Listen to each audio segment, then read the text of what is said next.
গৃহশিক্ষক YouTube চ্যানেলে সকল ছাত্রছাত্রীদের জানাই শুভকামনা। আজ আমরা এই ক্লাসে মাধ্যমিক ভূগোলের গুরুত্বপূর্ণ প্রশ্ন উত্তরের সাজেশন নিয়ে আমরা আলোচনা করব। আজ আমরা এই ক্লাসে মাধ্যমিকের ভূগোলের সবচেয়ে গুরুত্বপূর্ণ যে প্রশ্নগুলো, যেগুলো তোমরা তোমাদের সামনে যে আর 15 দিন পরে যে তোমাদের পরীক্ষা, তার আগে তোমরা এই প্রশ্নগুলো অবশ্যই তৈরি করে যাবে। এইগুলোই তোমাদের সবচেয়ে গুরুত্বপূর্ণ সাজেশন। এখান থেকে তোমরা তোমাদের মাধ্যমিক পরীক্ষায় ভূগোলে অনেক প্রশ্নই কমন পাবে। ঠিক আছে? তাহলে আমরা প্রত্যেকটা অধ্যায়ের প্রশ্ন নিয়েই আলোচনা করব। আমরা প্রথম অধ্যায়ে যে প্রশ্নগুলো তোমরা ভালোভাবে অবশ্যই তৈরি করবে। আমরা জানি তোমাদের অনেকেরই হয়তো তৈরি হয়ে গেছে, কিন্তু তাও আমরা একটা সাজেশন তোমাদের জন্য তৈরি করেছি, সেটা তোমরা অবশ্যই এই প্রশ্নগুলো তোমরা একবার অবশ্যই দেখে যাবে। ঠিক আছে? আর আমরা বেশ কিছুদিন ভিডিও দিতে পারিনি, ক্লাস আমরা আনতে পারিনি। তার জন্য আমাদের কিছু সমস্যার জন্য আমরা ক্লাস আনতে পারিনি। তার জন্য আমরা তোমাদের কাছে ক্ষমা প্রার্থী। তোমরা আমাদের ক্ষমা করে দিও। ঠিক আছে? তাহলে প্রথম অধ্যায় থেকে যে প্রশ্নটা অবশ্যই পড়তেই হবে, সেটা হচ্ছে যে অগ্নিভবন কাকে বলে? তারপরের প্রশ্ন পর্যায়ন কাকে বলে? তারপরের প্রশ্ন হচ্ছে জলবিভাজিকার সংজ্ঞা। ঠিক আছে? বা জলবিভাজিকা কাকে বলে? পরের প্রশ্ন বাকশূন্য, এটা তোমরা টিকা হিসেবে করবে। পরের প্রশ্ন হিমশৈল, এটাও টিকা হিসেবে করবে। পরের প্রশ্ন পাদদেশীয় হিমবাহ কাকে বলে? ঠিক আছে? পরের প্রশ্ন অপসারণ গর্ত কিভাবে সৃষ্টি হয়? ঠিক আছে? পরের প্রশ্ন লোয়েসের সংজ্ঞা দাও। পরের প্রশ্ন ইনসেলবার্জ কাকে বলে? পরের প্রশ্ন পাখির পায়ের মতো বদ্বীপ কিভাবে গঠিত হয়? পরের প্রশ্ন প্রপাতকূপ কাকে বলে? প্রপাতকূপকে কি বলে? পাঞ্জপুলও কিন্তু বলে, এটাও অবশ্যই মনে রাখবে। ঠিক আছে? যদি পাঞ্জপুল দেয় আর প্রপাতকূপ, দুটো কিন্তু একই জিনিস। ঠিক আছে? পরের প্রশ্ন পলল শঙ্কু কি? পরের প্রশ্ন তির্যক বালিয়াড়ি কি? আর আরেকটাও অবশ্যই দেখে যাবে, তির্যক বালিয়াড়ি বা অর্ধচন্দ্রাকৃতির বালিয়াড়ি কি? দুটো একই প্রশ্ন। ঠিক আছে? এই প্রশ্নগুলো ভালোভাবে তো অবশ্যই তৈরি করবে 2 নম্বরের জন্য প্রথম অধ্যায় থেকে। আর এখানে যদি তোমাদের ছবি আঁকার সময় থাকে তোমাদের পরীক্ষার হলে, তোমরা যদি বোঝো যে তোমাদের সময় আছে, তাহলে অবশ্যই কিন্তু তোমরা ছবিগুলো আঁকার চেষ্টা করবে। ঠিক আছে? আর এরপরে আমরা এই অধ্যায় থেকে 3 নম্বরের প্রশ্ন নিয়েও আলোচনা করে কিছু প্রশ্ন যেগুলো তোমরা খুব ভালোভাবে দেখে যাবে এই শেষ মুহূর্তে। ঠিক আছে? সেগুলো কি? সেগুলো হচ্ছে যে প্রথম যেটা অবশ্যই পড়বে, সেটা হচ্ছে যে মরু অঞ্চলে কেন বায়ুর কাজের প্রাধান্য দেখা যায়? এটা কিন্তু 3 নম্বরের প্রশ্ন এগুলো। ঠিক আছে? খুব ভালোভাবে এই প্রশ্নটা পড়বে। পরের প্রশ্ন নদীর মোহনায় কেন বদ্বীপ গড়ে ওঠে? এই প্রশ্নটাও কিন্তু অবশ্যই পড়তে হবে। ঠিক আছে? পরের প্রশ্ন অগ্নিদৈর্ঘ্য বা শিব ও বারখান বা তির্যক বালিয়াড়ির মধ্যে পার্থক্য। এই প্রশ্নটাও ভালোভাবে করবে। পরের প্রশ্ন নদীর ক্ষয়কাজের 3টি পদ্ধতি আলোচনা করো। এই প্রশ্নটাও দেখবে। পরের প্রশ্ন উপনদী ও শাখা নদীর মধ্যে পার্থক্য কী? পরের প্রশ্ন হিমরেখার উচ্চতা সর্বত্র এবং সব ঋতুতে সমান হয় না কেন? এই প্রশ্নগুলো অবশ্যই ভালোভাবে তোমরা তৈরি করবে। ঠিক আছে? আর এর সাথে আরও একটা কথা আমরা বলে রাখি, সেটা হচ্ছে যে আমরা 1 নম্বরের প্রশ্নের কোনো সাজেশন দিইনি। কারণ 1 নম্বরের প্রশ্ন ওইভাবে সাজেশন করে কিন্তু কমন পাওয়া খুব একটা সহজ হবে না। ঠিক আছে? আমরা যে তোমাদের বিভিন্ন প্র্যাকটিস সেট করিয়েছি, সেগুলো তোমরা ভালোভাবে যারা ক্লাস করেছো আমাদের, তারা কিন্তু সেখান থেকে অবশ্যই প্রত্যেকটা প্রশ্নই কমন পাবে। আর এছাড়াও তোমরা এখন যে তোমাদের যে টেস্ট পেপার বিভিন্ন বেরিয়েছে WBH বা তোমাদের ABTA, WBTA বা আবার তোমাদের স্কুল থেকে যে সরকারের যে টেস্ট পেপার দিয়েছে, সরকারি বইটা, ওইগুলো যারা প্র্যাকটিস করে যাবে তারা কিন্তু অবশ্যই শর্ট প্রশ্ন অনেকটাই কমন পাবে। ঠিক আছে?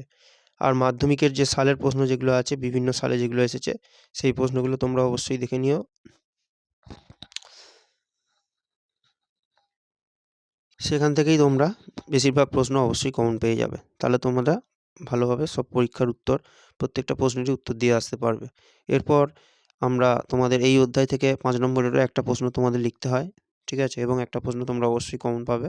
সেটা যে প্রশ্নগুলো ভালোভাবে করবে, প্রথমটা হচ্ছে যে নদীর ক্ষয়কাজের ফলে গঠিত 3টি ভূমিরূপ চিত্রসহ উদাহরণসহ আলোচনা করো। ঠিক আছে? বা ব্যাখ্যা করো। তাহলে এখানে কিন্তু ছবি আঁকতেই হবে। ভালোভাবে এটা পড়ে যাবে। ঠিক আছে? এর পরের প্রশ্ন বায়ুর ক্ষয়কাজের ফলে গঠিত 3টি ভূমিরূপ চিত্র ও উদাহরণসহ ব্যাখ্যা করো।